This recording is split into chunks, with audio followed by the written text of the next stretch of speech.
नमः शिवाय। यह कथा उन दिनों की है जब भगवान शिव और माता पार्वती का विवाह हो चुका था और वे कैलाश पर्वत पर निवास कर रहे थे। यह कथा दान की महत्ता, अतिथि सत्कार की परंपरा और भगवान शिव की उदारता को दर्शाती है। कैलाश पर्वत पर भगवान शिव का साधारण निवास था। वे प्रकृति प्रेमी थे और सादगी में ही आनंद पाते थे, परंतु माता पार्वती जो हिमालय की पुत्री थी और राजसी वैभव में पली बड़ी थी, कभी कभी एक सुंदर निवास की कामना करती थी।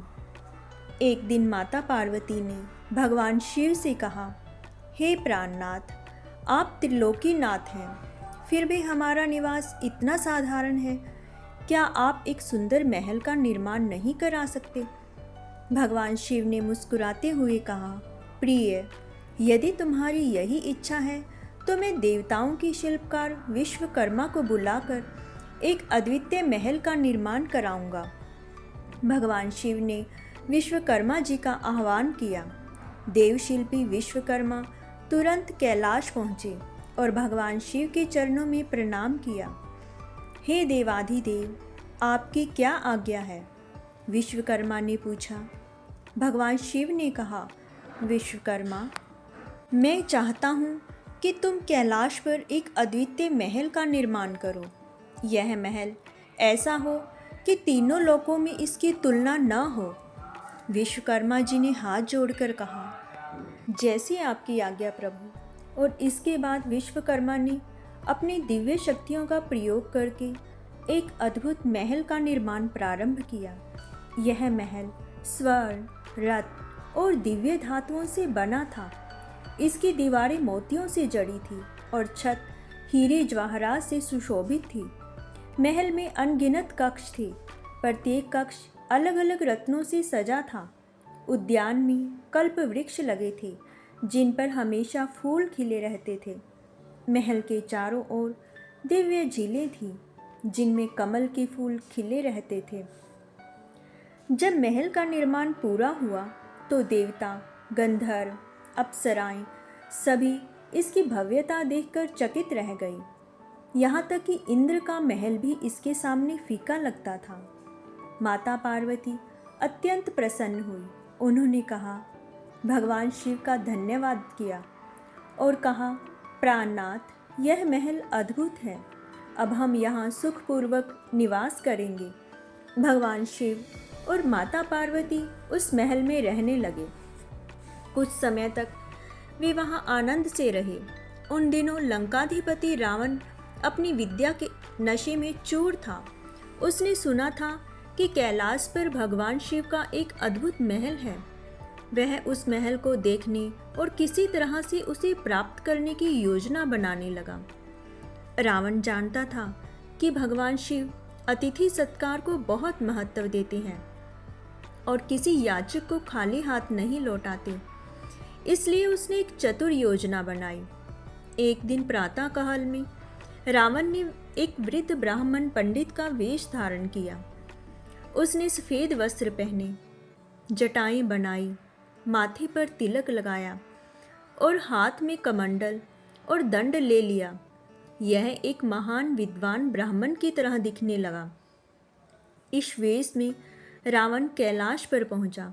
उसने महल के द्वार पर जाकर ऊंचे स्वर में कहा, भोले भंडारी, शंभुनाथ, कैलाशपति, मैं एक गरीब ब्राह्मण हूँ। आपकी महानता सुनकर यहाँ आया हूँ। क्या आप मुझे दर्शन देंगे? भगवान शिव ने रावण की आवाज़ सुनी। उन्होंने तुरंत अपने गणों से कहा, जाओ, उस ब्राह्मण देवता को सम्मान के साथ अंदर लाओ। गणों ने जाकर रावण को आदर के साथ महल के अंदर ले आए। भगवान शिव ने उठकर उनका स्वागत किया। कहा, आइए पंडित जी, पधारिए, आपका स्वागत है। माता पार्वती ने भी रावण को प्रणाम किया और उसके लिए आसन प्रबंध किया। भगवान शिव ने कहा, पंडित जी, पहले आप भोजन ग्रहण करिए, फिर हम आपसे वार्तालाप करेंगे। माता पार्वती ने स्वयं रावण के लिए भोजन परोसा। उन्होंने अमृत के समान स्वादिष्ट व्यंजन परोसे। रावण ने मन में सोचा, वाह, यह तो अद्भुत है। इतना स्वादिष्ट भोजन तो मैंने लंका में भी नहीं खाया। भोजन के बाद भगवान शिव ने पूछा, पंडित जी, आप कहाँ से पधारे हैं? क्या कार्य है? रावण ने चालाकी से कहा, हे देवाधिदेव, मैं दक्षिण देश से आया हूँ। आपकी महानता के बारे में सुनकर दर्शन की इच्छा हुई। आप दानवीर हैं। कोई भी याचक आपके यहाँ से निराश नहीं जाता। भोजन के बाद रावण ने महल का भ्रमण किया। वह हर कक्ष को देखता गया और मन ही मन सोचता गया, कितना सुंदर महल है। यदि यह मिल जाए तो मेरी लंका और भी शानदार हो जाएगी। महल देखने के बाद रावण ने भगवान शिव से कहा, प्रभु, यह महल अद्वितीय है। इसकी सुंदरता का वर्णन शब्दों में नहीं किया जा सकता। त्रिलोकी में इसके समान कोई महल नहीं। भगवान शिव प्रसन्न होकर बोले, धन्यवाद पंडित जी। यदि यह महल आपको अच्छा लगा तो मैं खुश हूँ। अब रावण ने अपनी असली चाल चली। उसने कहा, हे महादेव, मैंने सुना है कि आप बहुत बड़े दानी हैं। क्या यह सच है? भगवान शिव ने कहा, हाँ पंडित जी, कोई भी सच्चे मन से यहाँ आता है वह निराश नहीं जाता। रावण ने मन में सोचा, अब मौका है। उसने कहा, हे भोलेनाथ, तो फिर मैं भी आपसे एक दान मांगता हूँ।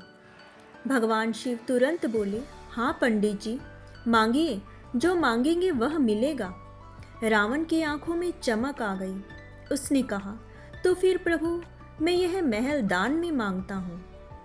यह सुनकर माता पार्वती चौंक गई। उन्होंने भगवान शिव की ओर देखा, लेकिन भगवान शिव शांत रहे। भगवान शिव समझ गए कि यह कोई साधारण ब्राह्मण नहीं है। वे जान गए कि यह रावण है, लेकिन उन्होंने उसके छल का भंडाफोड़ नहीं किया। भगवान शिव ने मन में सोचा, यदि मैं इनकार करूं तो मेरी दानवीरता पर प्रश्न उठेगा, और यदि दान दे दूं तो पार्वती को कष्ट होगा। परंतु भगवान शिव ने निश्चय किया कि वे अपना वचन को निभाएंगे। उन्होंने कहा, पंडित जी, जैसी आपकी इच्छा, यह महल आपका हुआ। माता पार्वती को बहुत दुख हुआ। उनकी आंखों में आंसू आ गए। उन्होंने सोचा, इतनी मेहनत से बना यह सुंदर महल अब चला जाएगा। परंतु वे भगवान शिव के निर्णय के विरुद्ध कुछ नहीं बोली।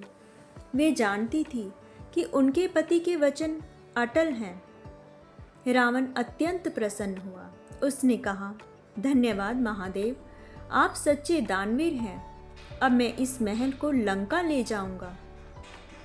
भगवान शिव ने कहा, जैसी आपकी इच्छा पंडित जी, लेकिन आप इसे कैसे लेके जाएंगे? रावण मुस्कुराया और बोला, प्रभु, मैं इसे उठाकर ले जाऊंगा। यह कहकर रावण ने अपने असली रूप दिखाया। उसने महल को जड़ से उखाड़ना चाहा, परंतु महल नहीं हिला। भगवान शिव मुस्कुराए और बोले, रावण, तुमने छल से यह महल मांगा है, परंतु दान तो हो गया। अब तुम्हें इसे ले जाना है। रावण ने अपनी पूरी शक्ति लगाई, परंतु महल अपनी जगह से नहीं हिला। वह समझ गया कि भगवान शिव की माया है। अंततः रावण ने हार नहीं मानी और कहा, हे महादेव, मैं इस महल को नहीं उठा सकता, क्या करूं? भगवान शिव ने कहा, रावण, दान तो हो गया है, परंतु तुमने छल किया है, इसलिए यह महल यहीं रहेगा। परंतु जो कि दान दे दिया है, तो मैं तुम्हें एक वरदान देता हूँ। जब तक तुम मेरी पूजा करोगे, धर्म के मार्ग पर चलोगे, तब तक तुम अजय रहोगे। परंतु जिस दिन तुमने अधर्म किया, उसी दिन तुम्हारा नाश हो जाएगा। रावण को समझ आ गया कि उसने भगवान शिव को धोखा देने की कोशिश की थी और भगवान शिव से क्षमा मांगी और कहा, प्रभु, मुझसे गलती हुई है, आप मुझे माफ़ करें। भगवान शिव ने कहा, रावण, तुम महान विद्वान हो, परंतु अहंकार तुम्हें अंधा बना देता है। यदि तुम सीधे आकर मांगते तो मैं तुम्हें और भी अच्छे उपहार देता। रावण ने प्रणाम किया और लंका वापस चला गया। महल वहीं रहा कैलाश पर। माता पार्वती अभी भी दुखी थी। भगवान शिव ने उनसे कहा, प्रिय, दुखी मत हो, यह महल तो यही है। माता पार्वती ने कहा, परंतु आपने इसे दान में दे दिया। भगवान शिव मुस्कुराए, प्रिय, दान का अर्थ है त्याग। मैंने त्याग किया है, परंतु रावण इसे ले नहीं जा सकता, इसलिए यह अभी भी हमारा ही है। इस कथा से हमें कई शिक्षाएं मिलती हैं। भगवान शिव ने दिखाया कि सच्चा दानी कभी अपने वचन से पीछे नहीं हटता। रावण ने छल किया, परंतु उसका परिणाम यह हुआ कि यह महल नहीं ले जा सका। भगवान शिव ने रावण को ब्राह्मण समझकर पूरा सम्मान दिया। रावण का अहंकार ही उसकी सबसे बड़ी कमजोरी था। माता पार्वती ने धैर्य रखा और अंत में उन्हें अपने महल वापस मिला। यह कथा आज भी हमें यह सिखाती है कि सच्चाई, दानवीरता, धैर्य की हमेशा जीत होती है। भगवान शिव की यह लीला दिखाती है कि वह कितने न्यायप्रिय और दयालु हैं। रावण को यह शिक्षा मिली कि छल कपट से कुछ भी हासिल नहीं होता। यदि वह सच्चे मन से भगवान शिव के पास आता तो शायद उन्हें और भी बेहतर आशीर्वाद मिलता। इस तरह कैलाश पर्वत पर आज भी वह दिव्य महल शोभायमान है जो भगवान शिव की दानवीरता और न्याय की गाथा कहता है। तो सब प्यार से बोलो, हर हर महादेव।